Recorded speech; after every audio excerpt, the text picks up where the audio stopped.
pusingnya banyak banget. Jadi kayak apa ya, kayak ada kayak kalau saya lihat di titik itu, terus titik itu jalan-jalan tuh, kayak muter-muter gitu, kayak bikin batik atau apa gitu. Mulai menyengat, itu seluruh tubuh saya penuh dengan tawon. Si tawon ini kalau menyengat, kalau 1 tawon, 2 tawon gitu sih efeknya dia bengkak dan nyeri aja gitu. Tapi kalau lebih dari 5-6 ekor, apalagi ini ratusan bahkan ribuan, itu efeknya adalah dia akan menyebabkan namanya hematolisis.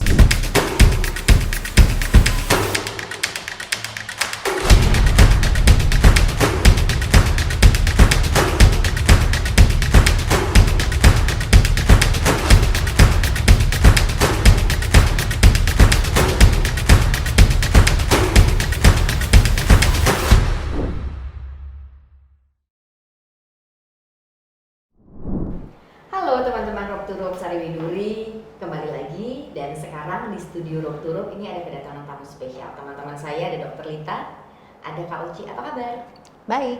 Baik, terima kasih. Cuman hari ini bersedia untuk datang ke sini karena emang kita mau cerita mengenai sesuatu yang rasanya sih ini menarik gitu ya untuk kita sharing. Sebenarnya sih mau ngajak ngobrol gitu kan. Sergio Oci Rustan, betul ya? Yeah. Nama lengkapnya dan juga Dr. Lelita Sari MKK. Ini kita mau ngomongin satu kejadian sudah sekitar 2 tahun yang lalu. Seingat saya sih bulan Desember. Koreksi kalau misalnya saya salah ya Kak Oci ya. Iya, betul. Ini kejadian pemayatan di Gunung Parang dan akibat serangan tawon. Nah, bukan kemudian mau melihat bagaimana kejadian dan siapa yang harus disalahkan begitu ya, tapi bagaimana sih kronologisnya. Kak Oci nggak keberatan buat cerita apa situasi yang terjadi dengan siapa dan kemudian ya bahasa kerennya kronologisnya itu seperti apa sih gitu kan. Mungkin nanti Dr. Lita juga akan menanggapi atau juga ngobrol bareng sama kita bagaimana kejadiannya dan lainnya. Silakan Kak Oci. Oke, terima kasih Sari, Dr. Lita. Kejadiannya adalah tanggal 13 Desember tahun 2020. Setahun yang lalu. 2 tahun yang lalu ya. Pas, ya. Nah, kami waktu itu melakukan pemanjatan 2 hari. Jadi tanggal 12 dan tanggal 13 Desember. Tanggal Weekend kalau nggak salah itu ya. iya, saya lupa harinya. Jumat, Sabtu atau Sabtu Minggu. Iya. Nah, kami berdelapan. Boleh sebut nama nggak? Boleh. Oke. Sama Pak Cik Lam, sama Dayeng Kamran, sama Tante Lili, sama Rizky, Om Yudi, almarhum Bibin, dan Putri. Putri partner manjat saya. Nah, waktu itu hari pertamanya itu kita lakukan pembuatan jalur. Rencananya hari kedua, malam hari pertama kita nginep di tebing pakai portage, pakai 2 portage. Nah, besokannya mau mencoba jalur baru yang dibuat di hari sebelumnya. Ya, jadi pagi-pagi kita bicara jalur. Waktu hari pertama tidak ada apa-apa, matahari bersinar cerah, melakukan pembuatan jalur, Dayeng Kamran sama Om Yudi, lalu yang lain manjat jalur sport biasa, senang-senang, ketawa-ketawa. Nah, lalu besok paginya karena kita sebagian nginep di portage, sebagian nginep di base camp, setelah makan pagi kita langsung melakukan pemanjatan. Pada saat mulai manjat, kebetulan saya ditugaskan menjadi pemanjat pertama. Kita start di pit 1 yang ketinggiannya kira-kira 30 meter dari bawah. Dari pit 1 kita mau ke pit 2, dari pit 2 ke pit 3 kira-kira nggak terlalu jauh. Jadi sampai di highest point saya udah sampai kira-kira 30 meter dari pit 1 dari pit 1 itu. Lalu teman-teman yang nginepnya di base camp udah pada datang nih ke pit 1 semua. Ya, posisi 30 meter berarti. posisi di 30 meter. Setelah mencapai pitch 3, saya mengamankan diri, lalu setelah itu pemanjat yang kedua mulai manjat. Saya belay dari atas. Putri, namanya Lady Putri. Nah, setelah manjat setengah, belum sampai ke tempat saya, lalu tiba-tiba ada elang mendekati saya, tidak terlalu jauh lah, deket lah ya. Saya sampai bisa melihat matanya dengan cukup jelas. Lalu saya lihat, wah elangnya bagus sekali. Gede. Banget. Gede. Ya, elang lah. elang lah ya. Lebih besar dari burung merpati lah. Nah, setelah itu enggak lama kemudian ada rombongan lebah yang banyak sekali. Ratusan? Ribuan ya, ribuan. Tawon ya. Tawon. Ya. Yang Tawon warnanya dan lebah beda. Yang warnanya hitam terus ada kuning. kuning-kuningnya. Ya. Itu namanya tawon. Oh, ya. tawon. Oke, tawon. Nah, tawon yang jumlahnya ribuan. Lalu yang karena saya ada di titik yang paling tinggi saat itu, sepertinya si tawon itu memulai memangsa saya nih ya, menyengat saya gitu. Nah, mulai menyengat, itu seluruh tubuh saya penuh dengan tawon. Lalu saya berusaha tetap sadar dan tenang. Saya langsung bilang, ada tawon. Jadi saya turunin Putri, lalu kebetulan dia masuk ke dalam satu lubang yang penuh dengan semak-semak gitu ya. Nah, lalu saya nggak tahu gimana, Om Yudi pokoknya ada di situ juga. Nah, mereka berdua selamat.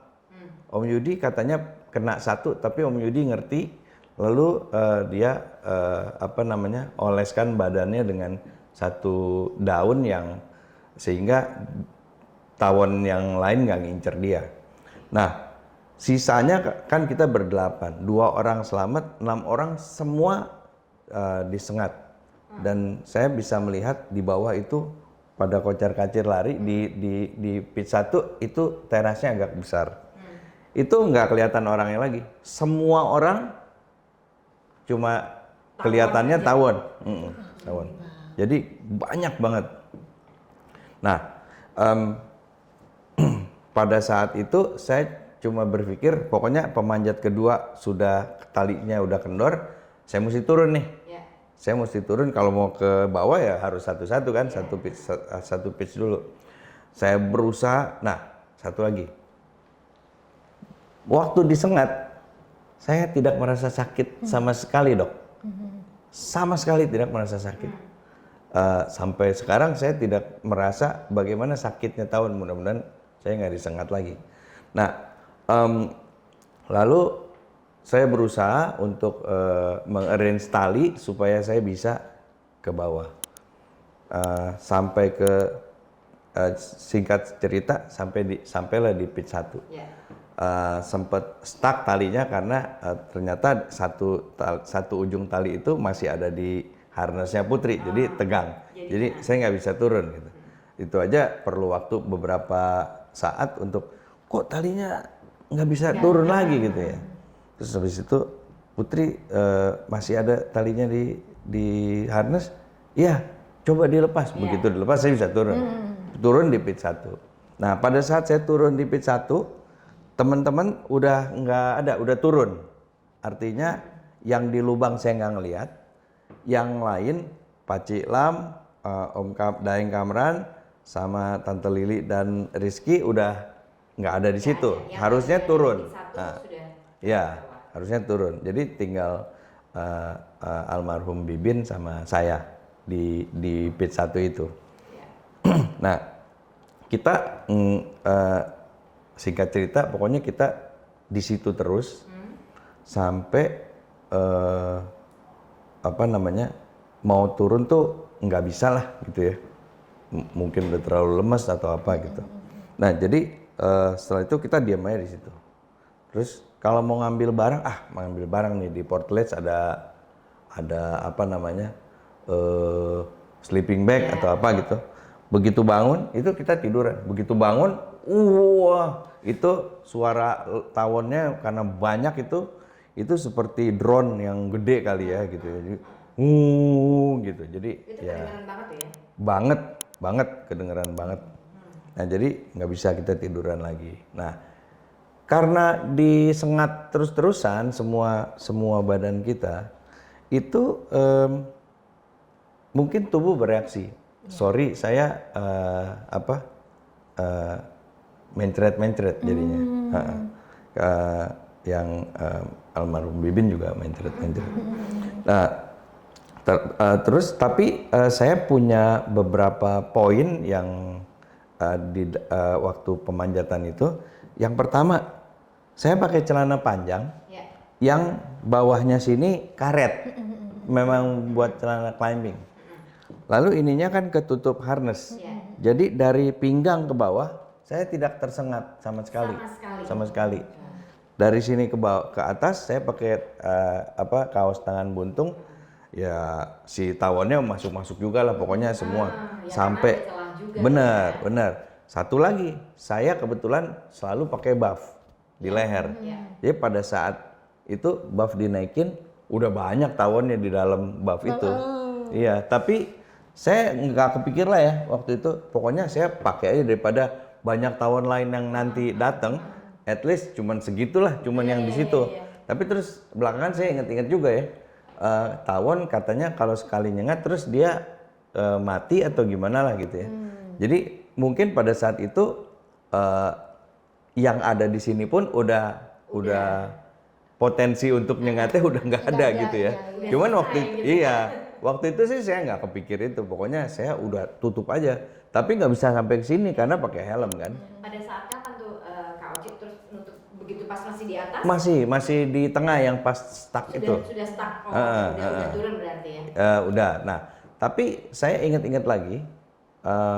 Mata saya tuh disengat juga waktu pertama-tama serangan pertama tuh udah disengat juga gitu.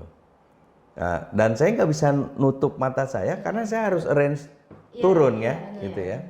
Jadi kalau kata teman-teman yang ini 3 tahun, yang ini 1 gitu. Tapi tetap dok nggak merasa sakit pada saat itu, thank God. Nah, lalu sesudah itu ada orang datang, ya, karena yang lain kan udah nggak ada kan. Itu kejadian jam 10 pagi. Orang itu datang mungkin sekitar jam 1 siang. Wow, 3 jam. Sama jam 1 gitu ya. Nah, datang dia bilang, wah ini belum bisa dievakuasi nih Pak, sebab tawonnya masih banyak banget gitu. Dan dia nggak pakai persiapan, orang lokal ya, penduduk daerah situ. Akhirnya, tapi dia dia secara sukarela itu naik ke atas. Belakangan saya berusaha mencari orang itu siapa, karena orang itu yang salah satu yang menyelamatkan kita ya. Dan ketemu, jadi kita banyak ngobrol, akhirnya beberapa cerita yang kayaknya kurang nyambung nih waktu itu, terus jadi nyambung karena ada dia gitu ya. Tapi dia adalah salah satu orang yang menyelamatkan nyawa saya. Nah, setelah itu dia bilang, jadi pada saat dia naik pertama itu dia bawa botol aqua sama bawa madu. Jadi kita berdua tuh disuapin. Tapi saya sih nggak inget ya, waktu itu saya nggak inget. Baik dikasih minum maupun disuapin madu, saya nggak inget. Nah terus dia bilang akhirnya, nanti saya turun dulu ya. Turun dulu dia, turun. Jadi ada satu tali yang buat turun Om Yudi sama Putri. Nah tali itulah yang dia buat naik sama teman kita itu, namanya Harry. Nah setelah itu dia naik lagi, berapa lama dia naik lagi, sudah pakai helm motor, pakai jaket yang rapat, pakai celana jeans yang rapat, pakai sepatu. Nah dia bilang, yuk kita turun. Terus akhirnya kita berdua kan satu-satu. Nah kebetulan almarhum belum mau turun waktu itu. Akhirnya saya duluan. Akhirnya saya duluan, saya di tandem tuh. Saya di tandem sama dia karena dia tanya bisa rappelling sendiri gak? Saya was-was juga ya karena udah berjam-jam mungkin under pressure banget juga, terus fisik mungkin terganggu, tapi saya nggak bisa menilai diri saya sendiri. Tapi itu masih bisa. sadar ya pada saat itu? Sadar. Saya rasanya nggak pernah nggak sadar. Oke. Sorry Kak Uci, berarti dari jam 11 sampai jam 1 tuh di bukan di base camp Di ya? pit Di pit 1. Pit satu, Pit 1. ya. Diem aja. Posisi Dengan- Diam aja, diam dengan aja. tawon yang ada di tubuhnya Kak Uci. Iya. diam posisi aja. berbaring, berbaring. telentang, Almarhum telentang, saya tengkurap. tengkurap. Oke. Oke. Nah, Ya, ya. setelah itu apa namanya? Saya diturunin tandem. Saya bilang saya nggak bisa tandem aja deh. Saya masih bisa coattail saya cantolin ke harnessnya dia, ke buckle harnessnya dia. Lalu kita turun berdua.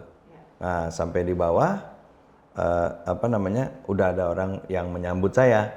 Ada petugas pemadam kebakaran di sana. Lalu mereka semprot-semprot apa ya? Saya juga nggak tahu. Itu supaya tawon yang di tubuh saya itu pergi. Tapi saya rasa nggak semuanya pergi juga. Kayak itu masih rapet banget tuh tawon semua. Oh, tawonnya tetap nempel. Iya. Terus Dan banyak jadi, nempel. Jadi kebayangnya tuh seluruh tubuh kita ada tawon Iya. banyak nempel semua. nempel. Saya juga waktu itu saya juga nggak sadar bahwa wah gue giniin aja deh gitu kan. Nggak sadar maksudnya. Tapi setelah belakangan saya mikir, mungkin kalau diginiin temen-temennya tenaga barunya yang nyengat lagi kan. Jadi diamin aja gitu. Dibetah-betahin lah ya. Nah, udah setelah itu sambil dibawa ke base camp.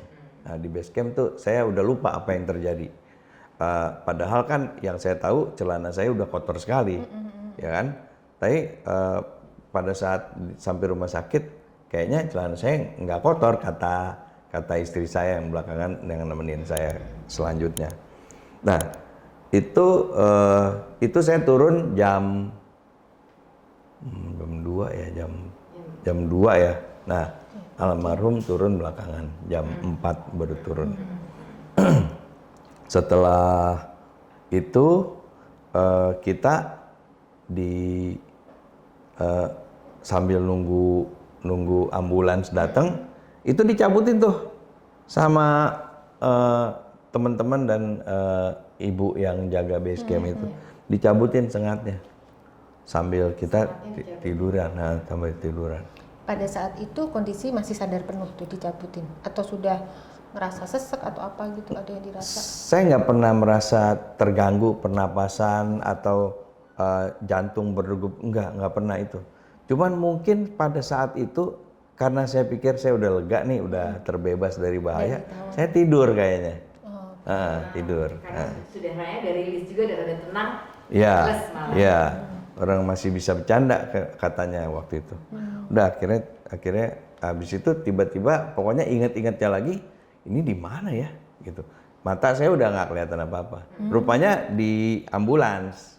Oh, ketika sadar ini di mana ya, itu pasti posisi di ambulans. Di ambulans. Yang kedengeran suaranya Putri. Om, rumah sakitnya jangan yang ini ya, terlalu kecil gitu. Udah, oke. Jalan lagi, goyang-goyang lagi. Tapi saya mungkin nggak tahu kalau itu di ambulans. Saya banyak halusinasi jadinya. Jadi saya pikir ini di kapal nih gitu kan. Saya pernah juga ke daerah Lampung, ikut kapal nelayan yang bawa kelapa-kelapa gitu. Saya pikir saya di sini nih gitu, di Lampung nih. Oke. Jadi udah penuh dengan Pikirannya, halusinasi ya. iya. Mungkin karena banyak racunnya ya, Dok ya. Lalu tiba-tiba suaranya Putri ngomong lagi, Om ini di rumah sakit ini gitu, jangan sebut merek ya, sebut ini rumah sakit di sini nih di daerah Purwakarta. Nah, oh ya oke, rumah sakitnya kita kenal lah ya. Lalu akhirnya ke situ. Lalu saya berpikir lagi gitu, jadi kayaknya on and off lah mikirnya ya. Dan masih bisa berpikir sadar tuh ya. Iya. Setengah-setengah. Mungkin on and off ya. Saya bilang saya nggak mau. Setelah di UGD, saya berapa lama saya nggak tahu. Tapi saya bilang saya mau pulang. Maksud saya bilang saya mau pulang. Saya mau ke Jakarta. gitu supaya dapat perawatan yang lebih intensif Baik. lagi. Akhirnya dibawa ke Jakarta. Ya, Kami berdua malam. malam.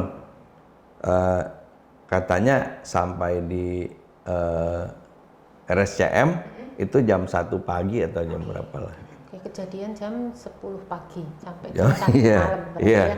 iya. Nah, di situ karena istri saya tanya sama teman saya dokter, di mana yang IGD 24 jam ada dokter matanya. Karena Putri menginformasikan ke istri saya matanya kesengat gitu. Nah, di RCM katanya. Jadi ke RCM. Ditanganin juga matanya. Tapi badannya juga udah penuh dengan itu ya. Cuman udah dari bawah udah nggak keluar-keluar lagi. Makanya si rumah sakit yang di Purwakarta itu bilang masa krisisnya udah lewat, kayaknya itu. Nah, setelah itu udah kita dirawat di sana, di RSCM. Lalu dokter mata periksa kan. Nah, pada saat dirawat itu saya udah nggak bisa lihat. Nggak bisa lihat. Tapi saya nggak ngelihat hitam saja gitu.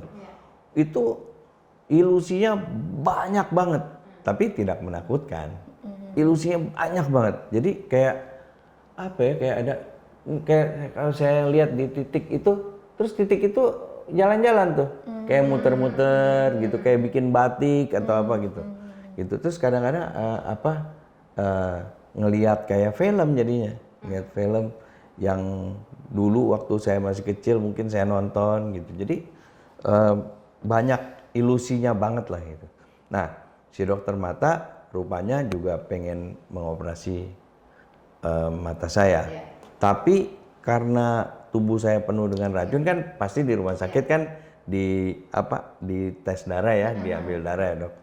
Nah, akhirnya dokter internisnya kasih alternatif mungkin pakai dialisis, pakai metode cuci darah seperti orang ginjal ya.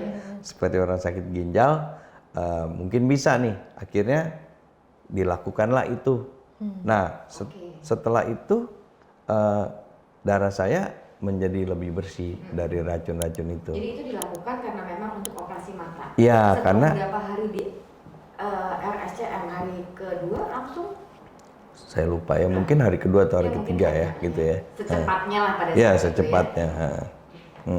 Nah, setelah itu dilakukan operasi mata. Nah, begitu selesai operasi, mata saya udah mulai bisa ngelihat yang sebelah kiri, yang sebelah kanan nggak bisa.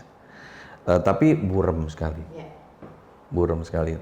Nah, udah, terus tinggal tunggu penyembuhan, saya boleh pulang setelah 10 hari dirawat. Indikatornya adalah keratinin. Keratininnya harus normal. Kreatinin. Yaitu yang indikator untuk ginjal ya. Ya, Dok ya. Oke. Nah, setelah normal saya boleh pulang, kebetulan itu tanggal 23 Desember. Jadi saya bisa Natalan di rumah.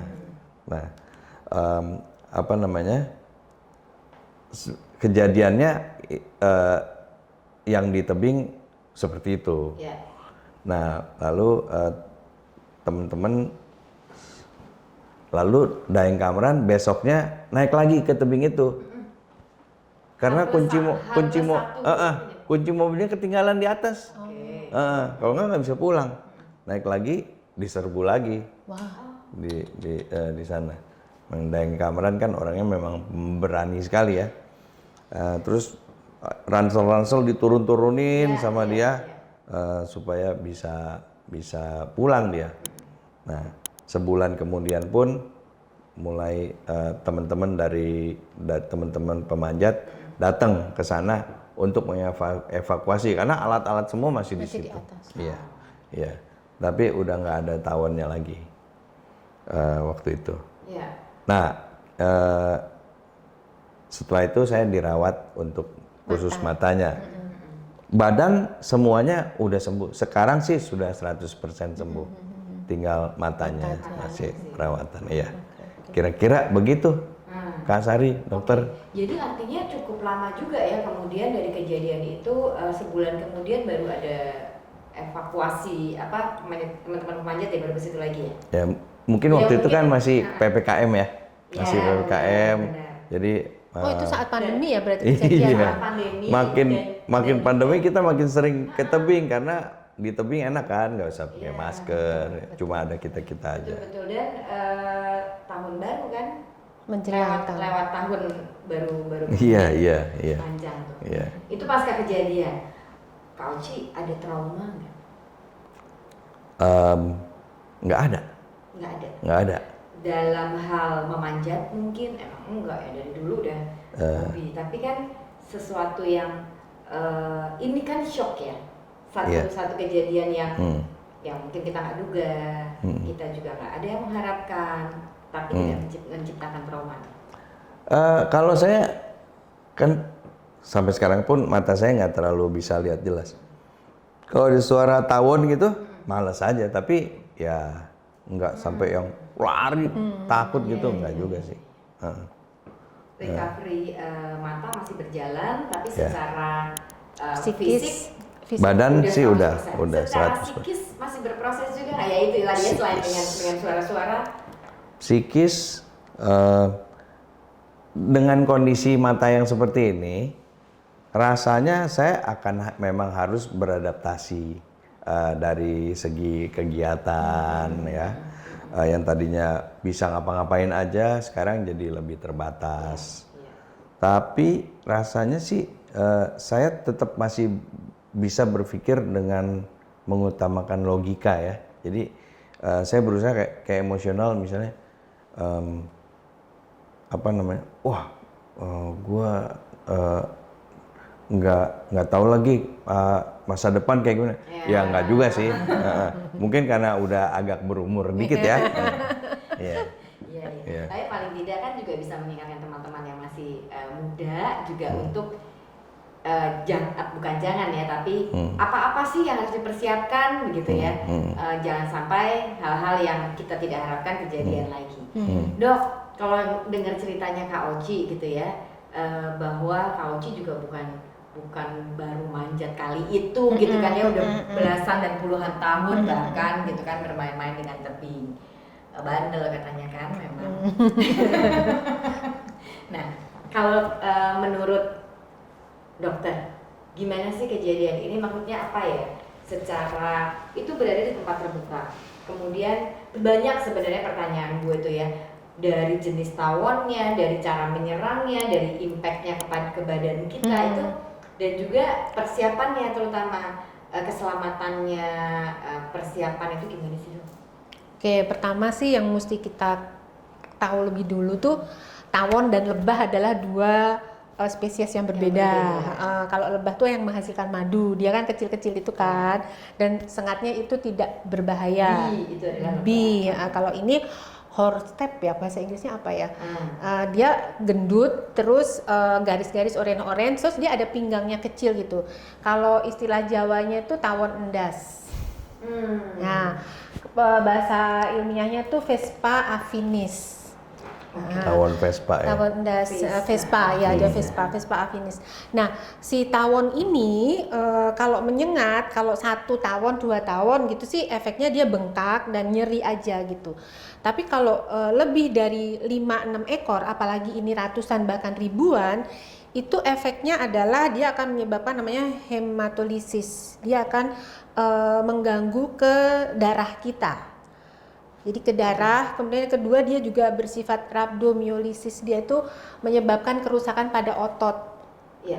Terus yang ketiga ginjal. Jadi dia itu menyengatnya apa, kulit masuk lagi apa?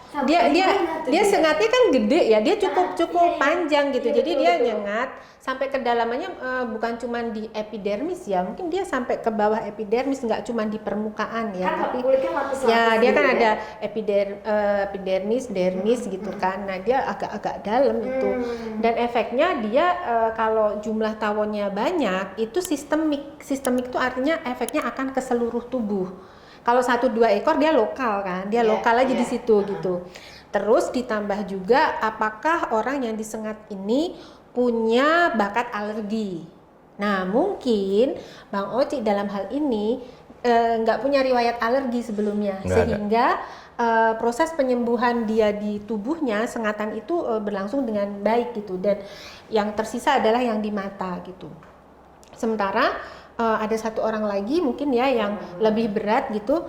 Nah mungkin beliau ada riwayat alergi sebelumnya, sehingga pada saat disengat ribuan tawon ini, ratusan ribuan tawon ini, dampak yang ditimbulkan tuh berbeda. Gitu. Jadi dia lebih berat. Reaksi sistem tubuhnya pun juga berbeda. Berbeda. Ya? Jadi makanya kalau sekarang sih Kak Oci udah keren banget gitu kan ya. Iya.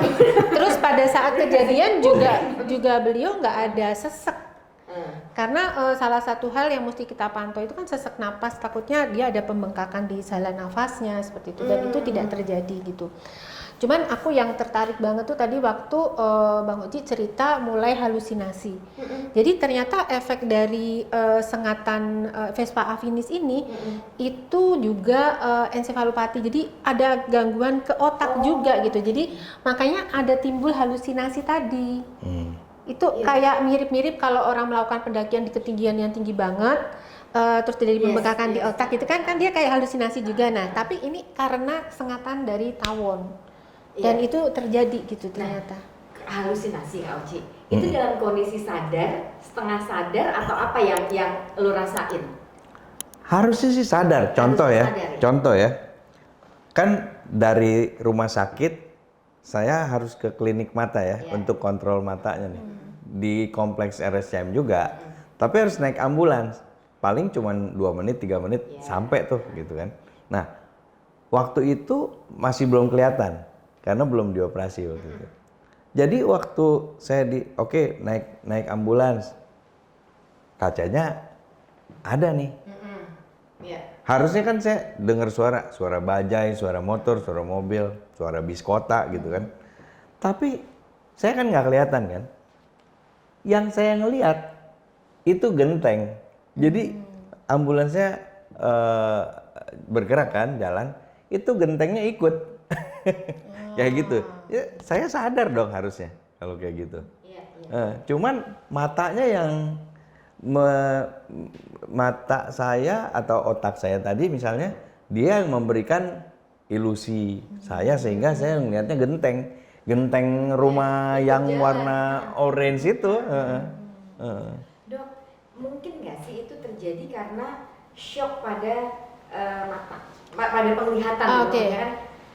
Jadi gini, kalau yang tadi kejadian banget baru kejadian di Sengatawon, terus tadi kan ada halusinasi waktu masih belum dievakuasi nih, goyang-goyang seperti di laut gitu. Nah itu kemungkinan efek dari otak ya. Tapi pada saat sudah di rumah sakit di RSCM itu dokter kan pasti sudah memasukkan obat-obatan untuk antiinflamasi, untuk anti pembengkakan dan lain-lain.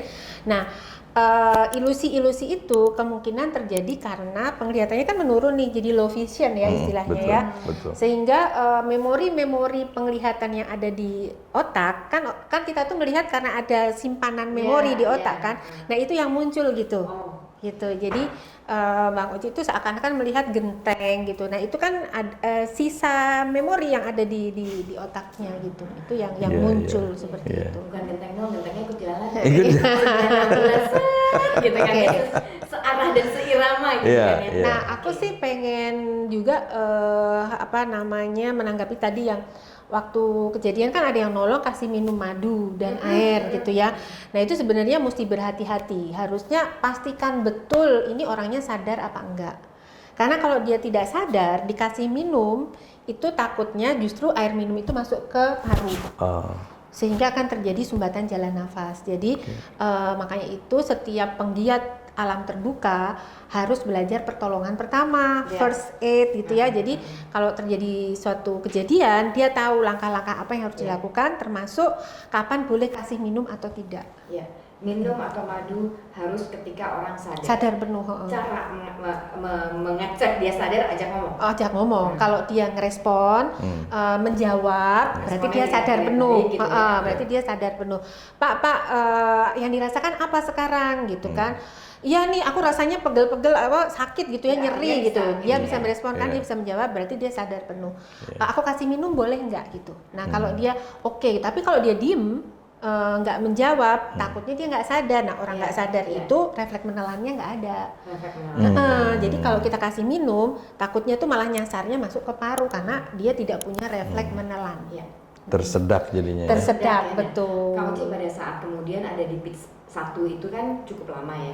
Itu berusaha untuk tetap sadar atau udah diam aja, emang gue nggak, Iya. gue sadar gitu. Iya. Itu Kak Sari. Saya berdoa sekusuk-kusuknya Di situ lah ya. supaya tawonnya pergi. Nggak pergi-pergi tuh tawon. Berarti emang iman saya kurang dari dulu ya. Oke. Ini menarik sih, tawonnya itu sebenarnya kan mengejar elang, Yeah. tapi kebetulan di situ ada yang lagi manjat Yeah. gitu kan, dan dia berpikir oh ini mungkin bakal ganggu aku juga gitu ya, akhirnya dia serang. Nah ini adalah aspek yang tidak apa ya, tidak terduga gitu ya, yang ada di alam Yeah. gitu. Jadi tawonnya ini memang kan elang deketin, mau nyenggol tawon, sarang tawon. Terus Atau sudah kali ya, dia sudah habis matok. Elangnya sarang mungkin tawon. ganggu sarang tawon. Tapi untuk informasi bahwa sarang tawonnya itu bukan di jalur pemanjatan kita ya. Lokasinya Kita jauh nggak ya? tahu di mana, jauh lah gitu ya. oh, Jauh. Jadi rasanya sih si tawon itu menyerang kita karena elangnya lari terbang ke tempat kita jadi mungkin gitu. kesenggol entah diserang, Iya, terus mungkin. kemudian ribuan rakyat Iya. tawon itu kemudian Iya. ngikutin si elang. Iya. Kok ada sesuatu yang Ya bergerak-gerak nih gitu. Itu kalau binatang gitu ya, apa penciuman, apa udara, apa suara, sehingga Oh si tawon itu, Nah, kenapa dia beralih gitu ya? gitu. Kalau menurut aku sih karena ada yang bergerak-gerak gitu ya, ini bergerak, terus takutnya dia bakal mengganggu sarangnya dia gitu, sehingga dia menyerang gitu. Iya. Iya. Oke, nah kemudian tadi kan Kak Oci sempat bilang pada saat diserang saya berusaha tenang, betul tenang. Itu kemudian apa-apa yang disadari gitu kan ya pada saat karena Iya. gini, teman-teman mungkin juga saya gitu ya, ketika terjadi sesuatu yang tidak diharapkan kan mungkin kita kan panik, atau kita jadi bereaksi yang entah berlebihan, reaksi yang kemudian salah. Nah itu berusaha tenangnya pada saat itu Kak Oci seperti apa? Ya kebetulan saya penyelam rekreasi juga ya. Jadi di selam itu selalu doktrinnya adalah kalau terjadi apa-apa, stop, think, act. Ya. Nah, jadi saya berusaha karena apa namanya, udah kebiasaan jadinya ya. Jadi saya stop dulu. Jadi pada saat itu saya stop dulu. Saya nggak mau mikir apa-apa. Lalu setelah saya tahu kondisinya saya udah dikerubutin, saya harus berpikir nih. Nah, saya masih bisa melakukan logika itu. Mungkin karena waktu itu saya tidak merasa sakit. Jadi nggak ada rasa panik ya. Panik tentu ada lah ya, tapi nggak berlebihan gitu. Dan tidak tahu bahwa tawon itu efeknya seberbahaya itu, mungkin. Jadi nggak terlalu panik juga. Belum nyampe situ kan? Waktu itu saya berpikir sebentar aja mereka pasti kabur lagi gitu, oke. iya kan? Jadi nggak takut lah, nggak terlalu khawatir yang berlebihan. Takut atau enggak saya nggak tahu. Tapi saya pada saat itu saya tidak khawatir yang berlebihan, sehingga saya masih bisa berpikir logika seperti itu. Setelah saya stop, saya berpikir saya mesti turun. Saya turunin pemanjat kedua dulu. Setelah itu saya turun. Saya harus mikirin mau kayak gimana nih turunnya. Masih mikirin juga. Jangan sampai alatnya berlebih-lebihan ada di atas. Masih mikirin itu juga. Pas-pasnya aja, tapi nggak bakal saya bisa nyapu dengan sempurna. Saya pasti harus ninggalin itu supaya bisa cepet turun ke bawah gitu. Ya artinya dalam hal ini Bang Oci itu sudah terlatih ya, terlatih untuk bersikap tenang in emergency gitu ya, karena beliau terlatih pada saat menyelam, dan itu pengetahuan itu dipakai pada saat kejadian itu, dan itu benar-benar faktor yang menyelamatkan juga, karena kalau saya panik rasa. mungkin dia akan melepaskan pegangannya atau gimana lah, histeris gitu kan, orang kalau ini kan histeris kan, wah gimana gitu. Nah itu faktor itu sangat menolong sih menurut aku. Nah, Dok, kalau kita bicara dari keselamatan gitu ya, bahwa ini kan satu kegiatan alam terbuka yang sudah lama dan ada beberapa kemudian perkembangannya menjadi satu tempat untuk berrekreasi gitu kan ya, sehingga banyak orang-orang yang bukan penggiat outdoor tebing boleh atau mulai ikutan. Itu ada nggak sih yang perlu dipersiapkan, hal-hal yang penting ya gitu dalam keselamatan, sehingga orang-orang awam ini juga lebih tenang, si pelaku operatornya juga atau penggiat-penggiatnya juga bisa lebih enak gitu loh. Oke, jadi kalau kita mau melakukan kegiatan di alam terbuka, apalagi yang sifatnya komersial dengan membawa tamu gitu ya. Nomor satu itu kan kita harus memiliki skill yang memadai untuk melakukan kegiatan itu. Skill utamanya kalau manjat ya berarti segala kegiatan yang urusannya dengan itu deh, tali temalinya, bla bla blanya gitulah ya, itu skill itu wajib punya. Kemudian skill kedua yang menurut saya wajib punya itu adalah skill pertolongan pertama. Karena kita tidak pernah tahu bakal kejadian kecelakaan apa enggak. Diharapkan sih skill ini nggak kepake gitu, tapi kalau terjadi dia sudah tahu langkah-langkah apa yang dilakukan. Itu skill kedua. Terus yang berikutnya adalah mengetahui siapa saja yang akan ikut di dalam kegiatan tersebut. Apakah sebelumnya dia punya pengalaman melakukan atau belum, kan akan beda tuh yang belum dan yang sudah. Terus dia punya penyakit-penyakit bawaan apa enggak, atau penyakit tertentu gitu yang mungkin akan muncul pada saat dia mengikuti kegiatan alam terbuka. Kalau misalkan nih aku punya asma terus ikut kegiatan itu gitu kan, asmanya sewaktu-waktu bisa muncul. Terus kalau aku kesengat tawon, mungkin aku akan cenderung sesek gitu dibandingkan yang lain gitu kan, sehingga harus siap nih kita gitu. Terus yang berikutnya adalah memastikan lokasi itu ada bahaya apa saja di sana gitu kan. Nah, masalahnya di sini adalah untuk di alam terbuka kayak gini kan ada faktor-faktor risiko yang nggak ketahuan gitu. Kayak misalkan nih tawon kan nggak kepikiran dong. Di situ juga orang salahnya. Iya, kan nggak kelihatan di situ. Tapi mungkin pernah ngobrol-ngobrol dengan warga sekitar gitu ya, Pak, di sini tuh ada nggak sih pernah kejadian misalnya digigit tawon atau digigit ular gitu ya, sehingga kita akan siap-siap juga. Itu 3 hal ya. Jadi si operatornya, tamunya, terus lokasi. Terus penting juga adalah kita tahu rumah sakit terdekat atau fasilitas medis terdekat yang harus kita datangi in case ada kejadian sakit atau kecelakaan. Nah, ini yang kadang-kadang teman-teman lupa. Karena kita selalu berpikir kan, oh ya udah kan kita mau ikut kegiatan ini seneng-seneng, tapi lupa mempersiapkan kalau terjadi. Kan memang kita nggak ngarepin.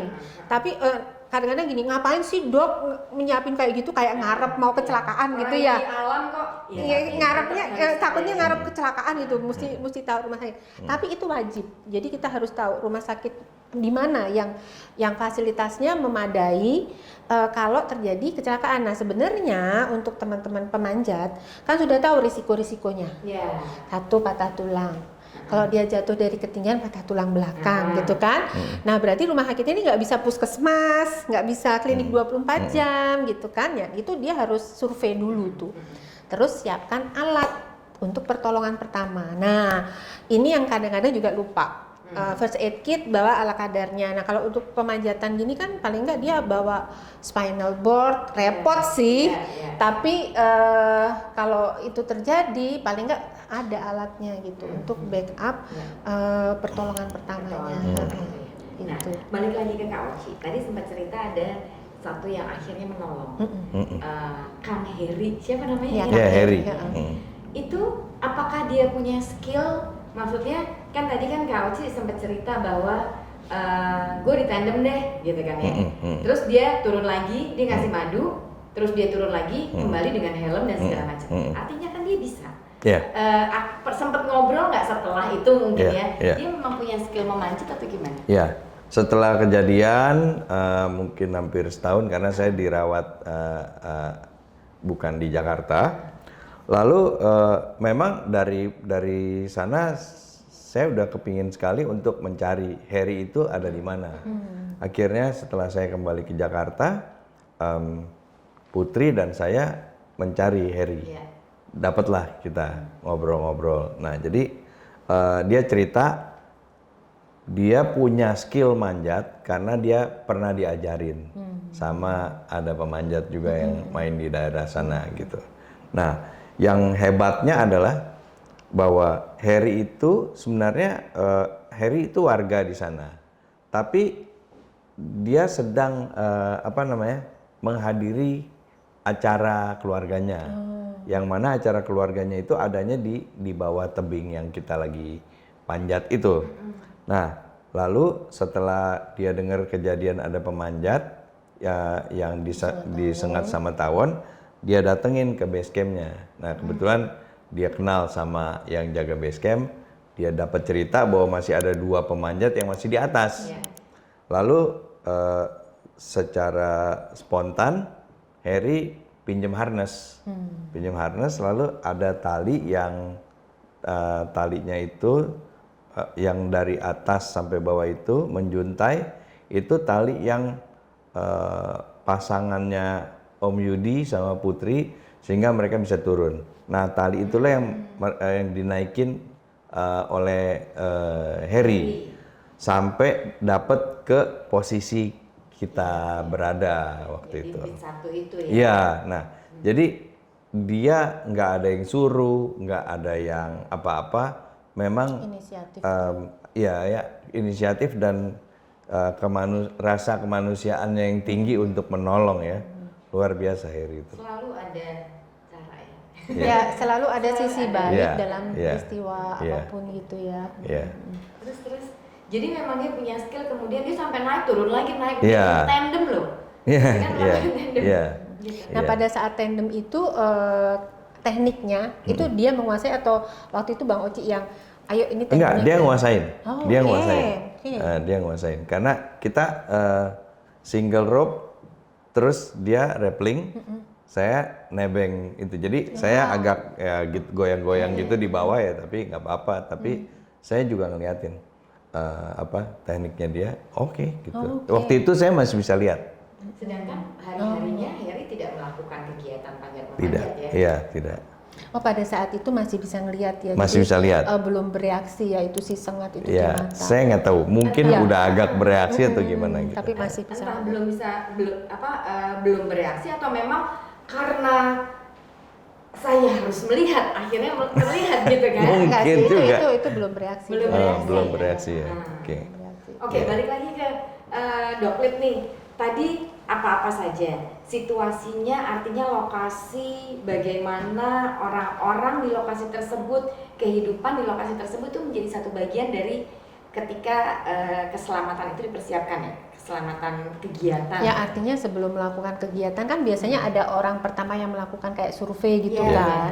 Nah, orang yang melakukan survei itu kan harus ngumpulin informasi sebanyak mungkin ya yang berkaitan dengan risiko apa sih yang mungkin terjadi, kemudian sumber daya apa saja yang bisa dipakai in case ada satu kejadian yang membutuhkan bantuan gitu. Jadi misalkan puskesmas terdekat di mana gitu, atau kalau di desa itu mungkin ada Karang Taruna atau apa gitu kan yang in case kejadian bisa diminta tolong kayak gitu. Terus ada nomor kontaknya apa enggak, ketua pemudanya siapa misalnya kayak gitu ya. Juga jangan ganti-ganti. Iya, nah itu hal-hal yang kayaknya sepele gitu, Iya. tapi pada saat dibutuhkan itu menjadi penting gitu, Betul, Mbak. betul. Iya. Itu persiapan.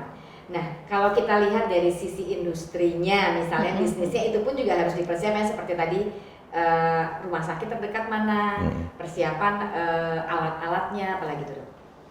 Ya, kalau kita ngomongnya ini dikaitkan dengan industri Dengan pariwisata industri, gitu ya, penerapan safety atau keselamatan itu menjadi nilai jual sebenarnya, menambah nilai jual kepada produk wisata yang kita jual gitu kan. Karena yang namanya keselamatan itu sangat penting kan. Orang nggak akan mau lah pergi berwisata terus kecelakaan nggak tahu cara nolongnya gitu kan, operatornya gitu ya. Jadi itu wajib banget sih kalau dikaitkan dengan industri pariwisata. Dan sebenarnya tanpa dikaitkan dengan industri pun yang namanya aspek keselamatan itu selalu yang pertama. Makanya kata-katanya safety first. Safety first. Ya. Nggak pernah healthy first. Kenapa? Karena kalau yang namanya kecelakaan, efeknya tuh langsung saat itu. Kalau health itu kan efeknya panjang ya. Jadi misalkan nih kita tiap hari manjat panas-panasan, terus kulit kita kayak luka bakar gitu ya. Terus ada aksi resiko kayak kanker kulit gitu ya. Tapi itu kan panjang. Tapi kalau kecelakaan itu kan langsung. Iya. Lu jatuh patah tulang ya udah saat itu kejadian, nggak nunggu besok gitu ya. Makanya selalu safety first gitu ya. Jadi pun juga langsung terasa gitu. Jadi itu yang harusnya sih jadi perhatian banget gitu loh untuk di semua kegiatan alam terbuka, apalagi kalau itu menjadi industri. Yang terakhir, Dok, kita nih pelakunya nih, apa sih yang harus dipersiapkan untuk keselamatan ini gitu dalam berkegiatan di alam? Kan banyak juga kayak mungkin teman-teman yang dulu sangat aktif, kemudian tidak lagi, tapi mulai aktif lagi. Atau yang sekarang karena fenomena lifestyle, dulu sama sekali enggak, sekarang mulai. Nah, apa yang perlu dipersiapkan? Kalau yang dulunya sudah aktif itu kan kayak refresh lagi ya sebenarnya. Oh ya skillnya udah ada gitu, cuman dia harus memulai lagi. Paling aspek fisik ya, fisiknya gitu. Kalau nggak pernah manjat, terus manjat lagi setelah 5 tahun gitu, mungkin ya dia udah kaku-kaku kali ya gitu. Jadi latihan fisiknya lah itu penting. Tapi kalau yang baru banget, dia harus memilih operator atau apalah istilahnya gitu yang dia memang bagus itu, yang memiliki kemampuan baik dalam hal jasa yang dia jual. Misalkan kalau dia manjat ya dia harus benar-benar menguasai itu, alat-alatnya lengkap, ngerti aspek keselamatan, ngerti pertolongan pertama, sehingga dia aman gitu untuk ikut. Jadi pemain baru. Betul, jadi jangan ngejar untuk foto-foto di Instagram atau bikin video TikTok gitu kan. Sekarang kan ngejarnya ke sana tuh, buat konten gitu, tanpa memperhatikan aspek keselamatan gitu. Jadi itu sih Mbak. Penting banget sih. Oke. Boleh saya tambahin nggak? Tadi kan udah sempat disinggung mengenai di mana rumah sakit terdekat, telepon pemadam kebakaran berapa. Ada satu lagi kayaknya. Jadi walaupun kita pergi sendiri, belum tentu misalnya saya pergi sama si A, si B, si C, si D. Ini teman saya, tapi belum tentu saya kenal sama istrinya. Belum tentu saya kenal sama keluarganya ya kan. Pada saat kejadian kayak gitu harus menghubungi siapa? Ya kan? Kontak keluarga. Nah, jadi mungkin harus ada kayak kita isi-isi sendiri, walaupun bentuknya sederhana, tapi paling enggak kontak emergency kontaknya siapa dan nomornya berapa gitu. Itu waktu itu kejadian karena teman-teman nggak tahu saya kontak personnya siapa kalau ada emergency gitu. Cuman kebetulan dia tahu teman saya yang manjat juga yang lain dihubungin, akhirnya dari dia tahu istri saya nomornya, akhirnya baru bisa dihubungin. Betul banget gitu. Itu penting banget. Jadi kalau bawa tamu ya, itu memang ada form yang harus diisi, termasuk di dalamnya adalah nomor kontak yang harus dihubungi in emergency, terus ya identitas dia lengkap, termasuk riwayat penyakit yang ada, terus hal-hal apa yang mesti diperhatikan, termasuk makanan, dia ada alergi makanan apa enggak, karena kan makan kadang disediakan kan gitu ya. Itu penting sih Mbak. Kontak itu penting banget. Satu lagi boleh nggak? Boleh. Apa tadi ya? Kontak, terus apa lagi? Rumah sakit terdekat. Iya, rumah sakit. Ini. Setelah kejadian itu saya banyak waktu untuk berpikir apa equipment yang harusnya kita punya pada saat itu supaya terhindar dari hal itu gitu kan. Kalau terhindar dari gigitan, dari sengatan atau serbuan tawonnya mungkin kita susah ya untuk memprediksi. Tapi paling tidak saya akhirnya kepikiran gini, kan kita ada tuh kacamata proyek tuh yang agak lebar tuh. Safety goggles, safety yang Google, sampingnya rapat. Ya. Betul. Walaupun bukan pada saat kita manjat kita pakai mungkin terganggu, tapi paling nggak kita kantongin aja. Itu kan harganya juga kan harganya terjangkau ya.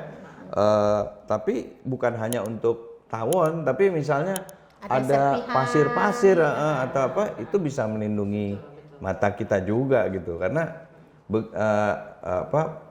buat kita semua yang namanya indera penglihatan itu kan fatal banget ya, penting, ya, gitu. betul, Jadi apa namanya, kalau itu bisa terlindungi kan itu bagus banget. Gitu. Ya, jadi Utama, itu jadi sehingga- APD, Iya. alat pelindung diri. Alat Jadi pelindung selain diri. helm, Googlesnya itu memang kalau di industri manufaktur kayak gitu ya, biasanya itu untuk orang ngegurinda gitu kan, biar nggak masuk debu, itu dia pakai yang sampingnya tuh tertutup gitu. Dan itu menurut aku berguna banget sih, disiapkan gitu. Apalagi buat melindungi mata ya, penglihatan ya. Iya. Ya, jadi mata itu kan organ yang kecil, tapi 95% ya informasi kan asalnya dari mata. Jadi dia menjadi organ yang sangat vital, sangat penting Oke. untuk Oke. dilindungi. Ya. Ada lagi satu lagi? Mungkin pesan-pesan untuk teman-teman yang suka manjat gitu ya. Iya, jadi thank you untuk Dokter Lita. Bagaimana keselamatannya yang terakhir banget nih, Kak Oci, terima kasih sudah mau cerita di sini. Terakhir juga buat teman-teman yang mungkin bukan hanya manjat ya, apa sih Semua pesannya dari Bang Oci. pengalaman yang Kak Oci sempat rasakan? Iya, saya rasa untuk teman-teman yang senang melakukan kegiatan luar ruang, baik yang sudah menekuninya dari dulu maupun yang baru menekuni atau baru mau menekuni, kegiatan luar ruang itu memang hal yang luar biasa karena kita bisa melihat sesuatu yang orang lain tidak bisa. Pemandangan yang sangat indah, pengalaman yang memang luar biasa ya. Nah, tapi kita juga harus tahu ada resiko. Iya. Ya, resikonya kita mesti tahu, kita mesti pelajarin dulu dan kita harus mempersiapkan diri. Tadi sudah disampaikan mengenai kesiapan fisik, skill kalau manjat, kesiapan fisik, skill untuk manjatnya sendiri, lalu peralatan yang harus memadai dan lengkap, sehingga dan bagaimana menggunakan peralatan itu dengan baik dan benar ya, dan terutama mungkin harus, kalau yang udah lama harus refresh lagi supaya pada saat kita nggak mau kejadian yang tidak enak terjadi, tapi pada saat kejadian yang tidak enak terjadi, yang tidak disangka-sangka, kita bisa melindungi diri kita sendiri, mungkin melindungi teman-teman kita juga, sehingga kerusakannya minimal atau mudah-mudahan selamat gitu. Saya rasa gitu ya. Oke, thank you. Terima kasih sudah mau ngobrol panjang di sini. Tapi teman-teman Rob to Rob, yang pasti kita belajar dari pengalaman ini bahwa kita tidak bisa menghindari sesuatu yang terjadi di alam. Dan yang pasti ketika semua proses dijalani dengan tenang, sudah ada yang mengatur bahwa ada yang akan menolong kita. Rasanya sih begitu ya. Oke. Thank you sekali lagi, terima kasih. Sampai ketemu lagi teman-teman Rob to Rob. Terima kasih. Dadah.